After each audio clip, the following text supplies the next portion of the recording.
preparing for more war. That is what NATO says Putin is doing tonight. But while Putin makes slight gains in eastern Ukraine, his military is still suffering heavy losses.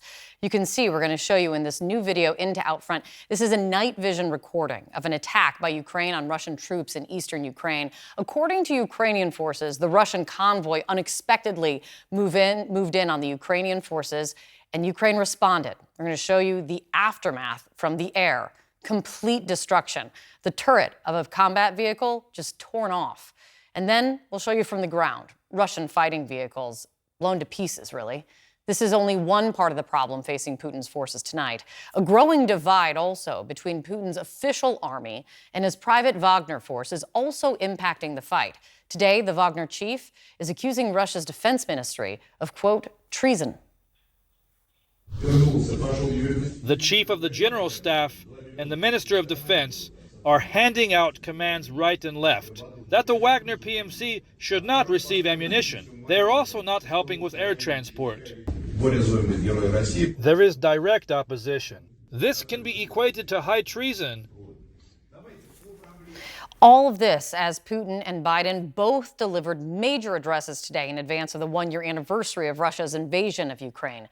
Biden declaring in no uncertain terms the commitment of the U.S. and NATO to help Ukraine, while Putin rattles his nuclear saber. Biden spoke in Poland just hours after his historic visit to Kyiv.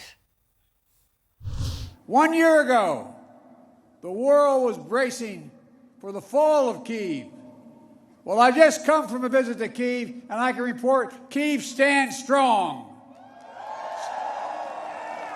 Kyiv stands proud. It stands tall. And most important, it stands free. President Putin's craven lust for land and power will fail, and the Ukrainian people's love for their country will prevail. Democracies of the world will stand guard over freedom today, tomorrow, and forever. But Putin isn't going to be giving up anytime soon. Tonight, he's getting support from one of his biggest and most powerful allies, China. China's top diplomat arriving in Moscow today for meetings. And according to the Wall Street Journal, Chinese President Xi Jinping is now planning to meet with Putin in Moscow in the coming months. We've got all of the angles covered for you tonight. Let's start with Phil Mattingly. He's in Warsaw. That's where Biden spoke today, of course. Phil, how closely was Biden watching Putin? You know, Kate, when you talk to U.S. officials, they make clear this speech was not a focal point of the president's day, nor did it drive major edits or changes to the address he gave just a few hours later in Warsaw. Their view of President Biden's goal with the remarks today, remarks that he'd been planning and telling advisors he wanted to make for several months, was to make a larger argument, paint a broader picture of the war that's ongoing and the kind of stakes at hand for Western democracies, not just Russia, not just Ukraine. However, the president was explicit in his rebuke of President Putin, mentioning his name 10 separate times, attempting to put to rest the very argument President Putin made for why Russia invaded in his remarks today, but also over the course of the last 11 months. That was intentional and something White House officials made clear the president wanted to do in an explicit manner. But the broader goal of the speech, laying out the stakes, laying out the dynamics here, underscored something that was very clear, and U.S. officials have seen in those hour and 45-minute remarks from President Putin today, and that's that there is no end game anytime soon. There is no off-ramp. There is no indication whatsoever that President Putin is going to decelerate an effort that has only been expanding over the course of the last 11 months. And that, more than anything else, has driven the president's actions the last several days, trying to underscore that for all of the progress, all of the ability to defend Ukraine and keep the coalition together over the course of the last 11 months, there is a long and difficult path ahead.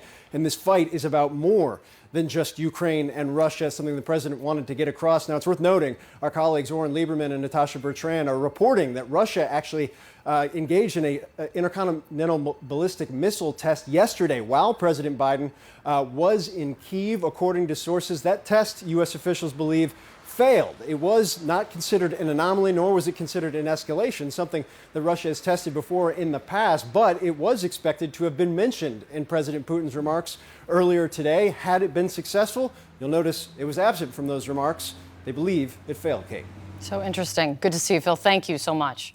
And while, as Phil mentioned, Biden mentioned Putin by name 10 times in his speech today, Putin did not mention Biden once in his lengthy address in Moscow. Matthew Chance is out front.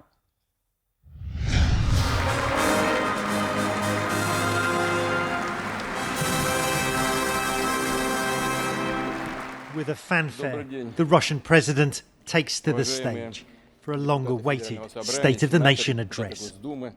But nearly a year since his invasion of Ukraine, no sign of remorse or regret, only bitterness towards the West. The responsibility for fueling the Ukrainian conflict, for its escalation, for the number of victims lies completely with Western elites and, of course, with the current Kyiv regime, for whom the Ukrainian people are essentially strangers. Blaming others is how the Kremlin tries to explain why its special military operation, Let's move down this way. meant to last just days or weeks, is almost in its second year, with no end in sight. Should we run that way?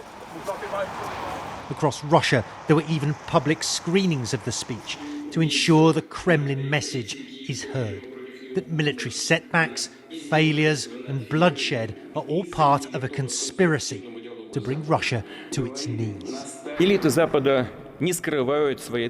Western elites do not conceal their goals. As they say, it's a direct quote, to bring Russia a strategic defeat.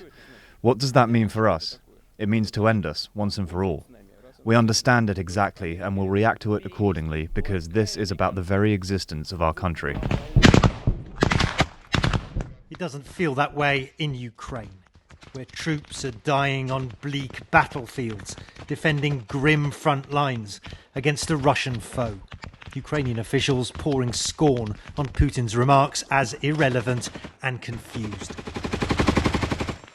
There's growing criticism in Russia too, as new images emerge of more coffins, reportedly from the front lines. One prominent Russian military blogger complained that Putin held back from officially declaring war. Not a word about failures and defeats, he writes.